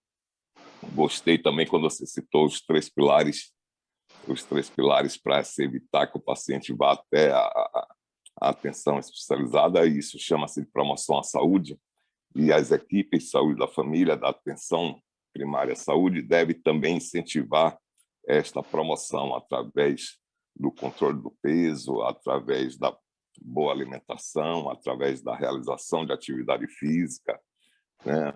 Então, isso é muito importante, essa fala sua nesse aspecto. Mas eu gostaria mesmo de parabenizar você por essa... Até eu, né, que estou um pouco afastado da clínica, do PSF, mas para mim foi bastante gratificante rememorar, né, alguns encaminhamentos de alguns pacientes, alguns sucessos que nós tivemos com alguns pacientes nossos, né, no PSF. Muitas vezes pacientes vindos até de determinados municípios do interior para vir para a capital, ou aqui para Camaçari, e aqui mesmo a gente já conseguir uma solução para o caso dele sem ter essa necessidade maior de encaminhar para o cirurgião vascular. Mas a minha fala é de agradecimento a vocês dois, agradecer também a Tami pelo suporte que ela sempre nos dá, né, na realização desse projeto Sextou, né, que é realmente pelo número de vezes que a gente já realizou esse encontro em plena tarde de sexta-feira, conforme sempre eu digo, né, que a gente conseguir reunir um grupo de pessoas ainda depois de uma semana de trabalho, parar para ficar ouvindo alguma coisa ainda de trabalho mesmo que contribua para a nossa formação, é muito difícil. E para se ver a importância, né, que a equipe está dando para esse projeto, esse programa do Sextou na atenção básica, está sendo bastante gratificante pelo número de participantes. E, inclusive, como a Elba frisou, ficam gravados esses episódios, ficam gravados lá no canal da COGETS, da Coordenação da Gestão da Educação, Trabalho, Humanização e Saúde, né, da DIPLAN, facilita para que outros colegas que não puderam, por algum motivo, assistir ao vivo, assistir depois, e servir até mesmo como instrumento de consulta, né, no seu cotidiano, no seu trabalho cotidiano. Então, Elba, eu queria terminar parabenizando a vocês, né, e desejar, né, a todos realmente um bom final de semana, né, para que a gente possa descansar, reabastecer as baterias para enfrentar. E esperar que os próximos sextores a gente frise bem essa questão do guia de acesso, para que a nossa atenção básica saiba fazer adequadamente os encaminhamentos, saiba fazer adequadamente as solicitações dos exames, para que a nossa população tenha um acesso melhor, um acesso de qualidade aos nossos serviços de saúde. Muito obrigado a vocês todos. Maravilha, doutor Duplá. Eu quero mais uma vez agradecer, dizer que ter o seu apoio é fundamental e dizer que o senhor vai ter que estar com a gente muitas vezes ainda, né? Porque, pelo menos com as principais, as especialidades com maior número de demanda, a gente vai precisar estar trazendo para essa discussão. E o senhor é presença indispensável, sem a sua participação a gente não vai agendar o sextou com especialidade, tá certo? Então, valeu mesmo, a gente se sente apoiado, né, e assim, fortemente apoiado aí com a sua participação. Eu estou vendo aqui um comentário aqui no chat que muito interessante essa live, que venham mais lives, pois precisamos de mais conhecimento na área que atuamos. Aí tem depois um comentário, o que queremos mais vagas de angiologista, risos, né? Bom, lembrando que nós temos 4 angiologistas na nossa rede própria, né? Todos os nossos cirurgiões vasculares, eles são efetivos e atuam na policlínica de especialidade do município. E temos também na rede privada angiologistas que fazem o Doppler, né? Todos os tipos de Doppler. Então, a gente tem uma quantidade até razoável de especialistas. Acho que dentro da região metropolitana, quem é mais bem servido de cirurgiões vasculares é o município de Camaçari, mas como a gente viu, né? Encarar uma demanda dessa, eu acho que se a gente realmente não focar no protocolo, não buscar fazer esse acesso organizado e responsável, a gente nunca vai ter uma fila plenamente atendida. Então, isso só faz ressaltar a importância desse momento, só faz nos sinalizar que é importante mesmo saber quando e como encaminhar para que a gente possa cada vez mais ter uma atenção básica mais resolutiva, né, do que já mas onde o usuário ele realmente só transite para atenção de maior complexidade quando ele, de fato, precisar. E esse é o nosso desafio. Então, que venham também mais sextos, né? Que a gente sexte mais aí com as outras especialidades. Pois não, doutor? Não, eu queria só complementar a sua resposta a essa pergunta de quando terem mais angiologista, Cacá, né? Eu diria que antes mesmo da gente ter mais angiologista, é mais importante a gente observar o que o Dr. Reinaldo falou.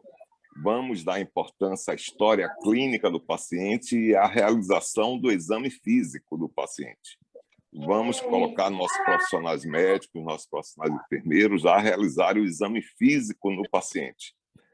Muitos dos pacientes são encaminhados para a angiologia, sequer eles têm os pulsos periféricos palpados, sequer ele tem a temperatura dos membros verificada, né? Então, a gente tem que fazer com que os nossos profissionais, nossos colegas médicos, nossos colegas enfermeiros realizem o exame físico para fazer o encaminhamento adequado do paciente para o cirurgião vascular ou para o angiologista, e não simplesmente pegar a guia do SIS-1, preencher e lá, no motivo da solicitação, colocar, quando coloca a avaliação. Né? A avaliação de quê? Né? Muitas vezes o paciente chega no especialista, o especialista pergunta, o senhor veio por quê? Ele diz, não sei. Né? O paciente sequer sabe por que foi encaminhado para o especialista. Reinaldo deu um sorrisinho aí, porque sabe que isso acontece com bastante frequência. Né? Então, fazer com que os nossos colegas examinem o paciente, que escutem o paciente, colhem essa história clínica, a história familiar, e realize o exame físico para, aí sim, a partir daí, fazer o encaminhamento para o especialista. E aí, com certeza, se os nossos profissionais da atenção básica, aqueles 122 colegas que atuam na atenção básica, realizassem esse tipo de atendimento, esse tipo de consulta médica e de consulta de enfermagem, veja que 122 só médico, fora o quantitativo de enfermeiros. Né? Com certeza, esse encaminhamento para os angiologistas, para a cirurgia vascular, iria ser bem menor, porque ele saberia manejar, ele saberia orientar o paciente, ele saberia conduzir de melhor forma esse caso e não provocar ao paciente um desgaste de tempo, um desgaste financeiro, e principalmente nessa época de pandemia, dele ficar sendo encaminhado para um especialista que muitas vezes o caso dele poderia ser muito bem conduzido na atenção básica. Só aproveitando aí para complementar a fala do doutor Duplar, não quero nenhum dos colegas aí com raiva da cirurgia vascular, mas é só uma provocação mesmo, porque assim, por mais que eu tenha aí 3, 4 anos sem atuar dentro recebendo paciente SUS, eu acabo ficando muito mais hoje na atenção terciária mesmo, de alta complexidade. Minha formação foi completamente feita dentro do SUS. Então, várias dores, vários calos desses que foram transmitidos aqui, foram memórias de coisas que eu via que se alguém tivesse feito algo diferente lá atrás, teria tido a capacidade de mudar o desfecho de vida de algumas pessoas, entendeu?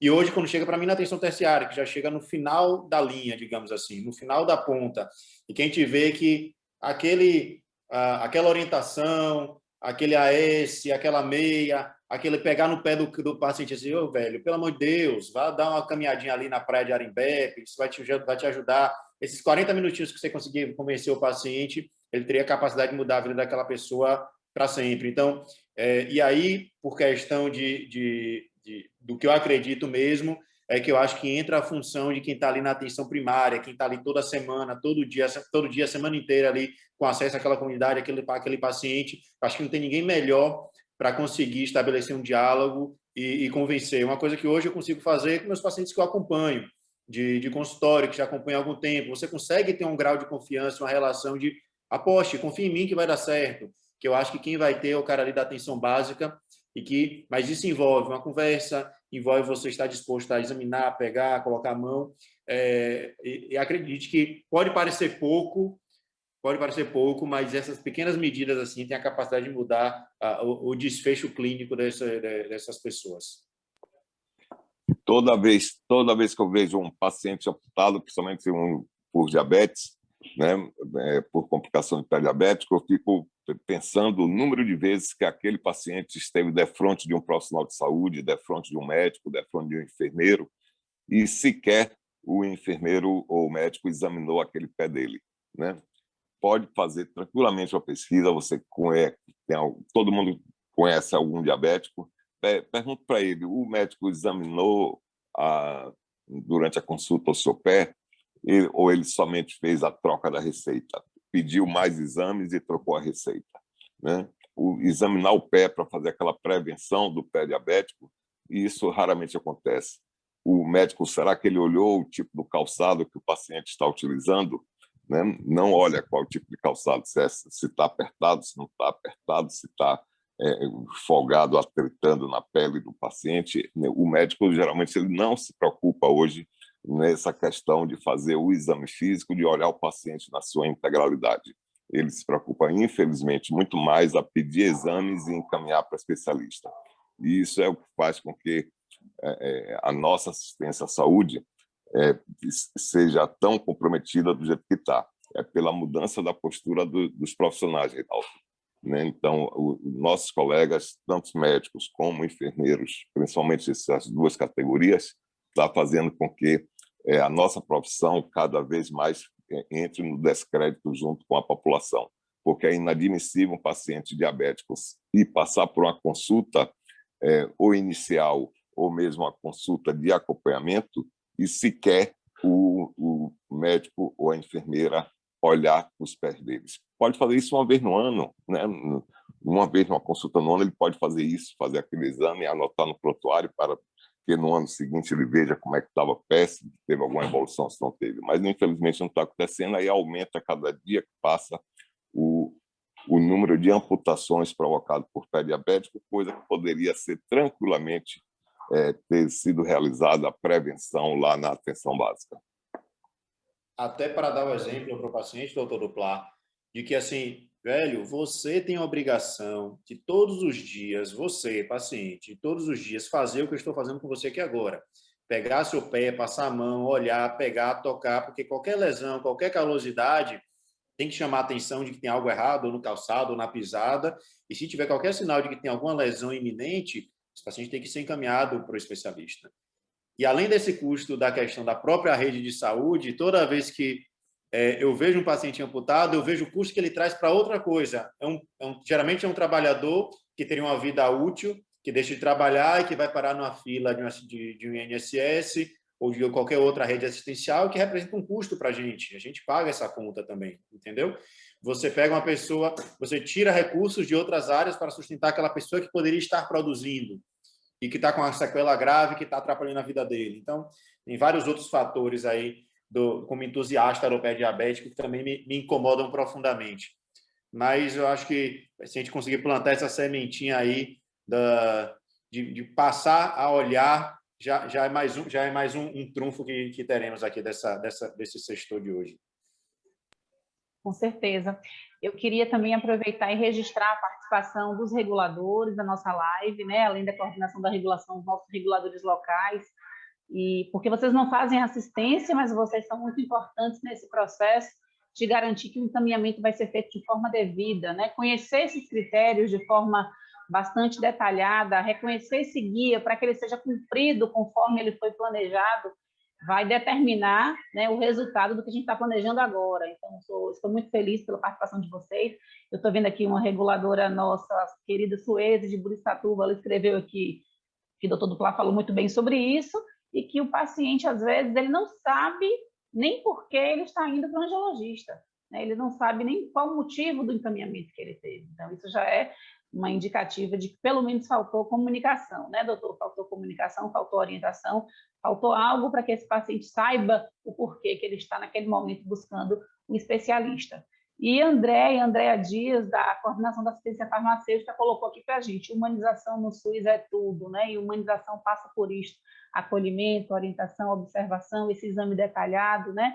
Esse conhecer o nosso paciente, tudo que é ainda mais factível de ser feito ali na atenção primária, junto ao território do paciente, junto com o paciente que a gente conhece mais e melhor, né? Então, é disso que estamos falando, é isso que nós estamos buscando, e por conta disso eu repito, né, e reitero mais uma vez que esses nossos encontros nessa sexta, primeira, que assim, começamos brilhantemente. Eu acho que esse primeiro sextor foi assim, atendeu muito além das nossas expectativas, e acredito que teremos muito mais outros momentos, né, com as outras especialidades assim, de forma tão produtiva.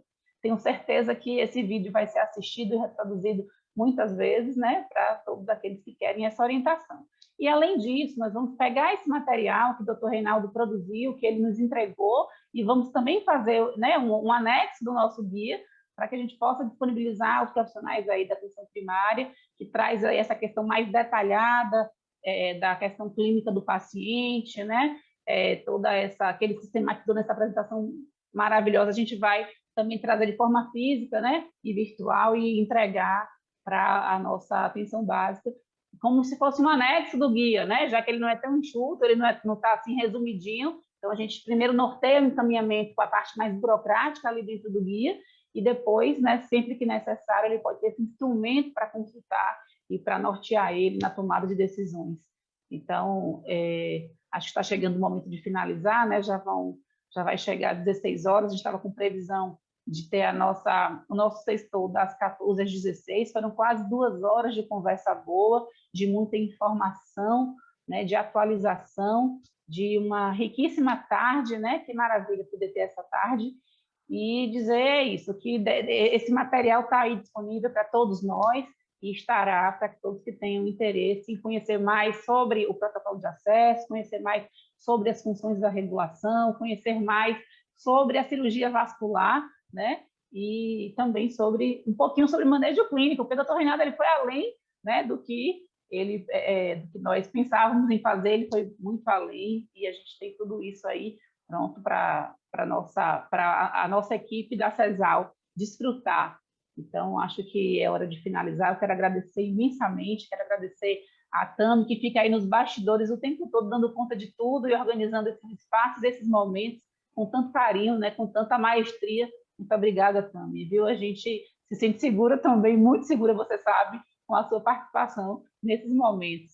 Agradecer a doutor Duplá, agradecer a doutor Natan, a secretaria, né, por estar nos possibilitando, nos impulsionando até esse momento aí tão rico para a regulação, tão rico para a secretaria. Dizer, doutor Reinaldo, você é um convidado especialíssimo, viu?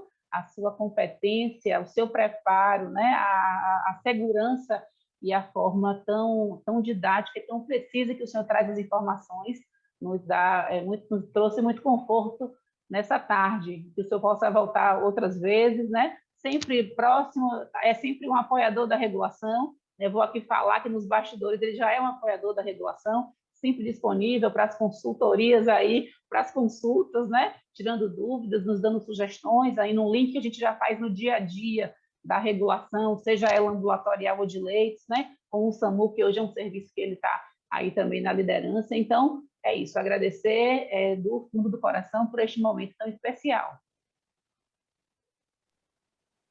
Elba, para finalizar, a gente normalmente pede para todo mundo que puder abrir aí as câmeras para a gente tirar uma fotinho aí das participantes.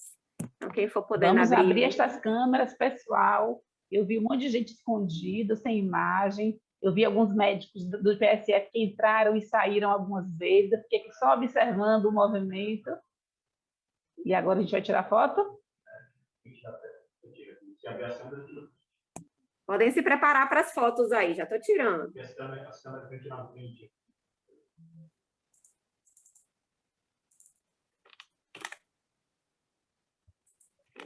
Fazer um screen.